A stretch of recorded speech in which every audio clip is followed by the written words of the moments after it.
Pune Porsche case में बड़े बड़े खुलासे सामने आ रहे हैं और ये खुलासे बताने के लिए काफी हैं कि रईस जादे को बचाने की तमाम कोशिशें की गई, लेकिन कहते हैं ना कि गुनाह कैमरे में कैद हो जाता है या कहीं ना कहीं से तार जुड़ ही जाते हैं। रसूख दिखाने की पूरी कोशिश की गई थी, बचाने की पूरी कोशिश की गई थी और उसकी शुरुआत हो गई थी अस्पताल से।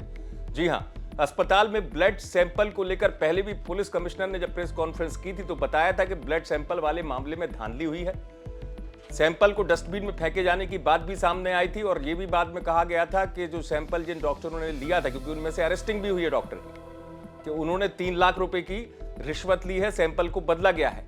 लेकिन चूंकि इस पूरे बड़े मामले को लेकर मेडिकल जो डिपार्टमेंट है उसने अपनी टीम बनाई थी जांच करने के लिए, और मेडिकल टीम की रिपोर्ट भी जो है वो ऐसा ही कुछ बयां कर रही है। रिपोर्ट काफी डिटेल में है और डिटेल में जो रिपोर्ट दी गई उसमें कई एंगल से यानी विभिन्न पहलुओं से जो जांच की गई, उसके बाद जो चीज निकलकर सामने आई है वो सबसे महत्वपूर्ण ये है कि ब्लड सैंपल लेने में धांधली हुई। इसको मेडिकल टीम भी मानती है जिसने जांच की है।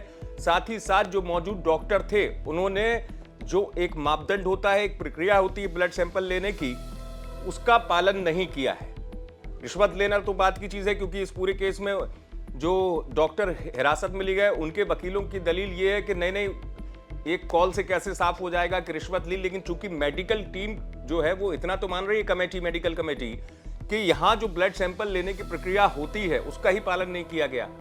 कितनी देर में लेना है और जिसका लिया गया उसकी ऐसी कोई तस्वीर भी नहीं है। साथ ही साथ एक और चौंकाने वाली बात सामने आई है कि एक महिला का ब्लड सैंपल और एक अन्य का ब्लड सैंपल यानी डमी सैंपल तैयार किए गए, और ये भी सूत्र कह रहे हैं कि वो महिला नाबालिग की मां हो सकती है। यानी कि आप सोचिए कि पूरा मतलब जिसे कहते हैं नियोजित तरीके से, सुनियोजित तरीके से ब्लड सैंपल को गलत देने के लिए एक तैयारी की गई थी, जैसा कि बाद में पुलिस ने भी माना, इसलिए डॉक्टर को हिरासत में लिया गया। अब चूंकि मेडिकल कमेटी की भी रिपोर्ट आ चुकी है और मेडिकल कमेटी की जो रिपोर्ट मान रही है उसके जो पॉइंट्स हैं यानी बिंदु हैं वो सब यही कह रहे हैं कि धांधली तो हुई है, नियमों का पालन नहीं किया गया है। यही वजह है कि अब इस केस में जैसा मैं बता रहा हूं कि खुलासे जो हैं वो इस ओर साफ इशारा कर रहे हैं कि रईस जादे को बचाने की कोशिश की गई थी।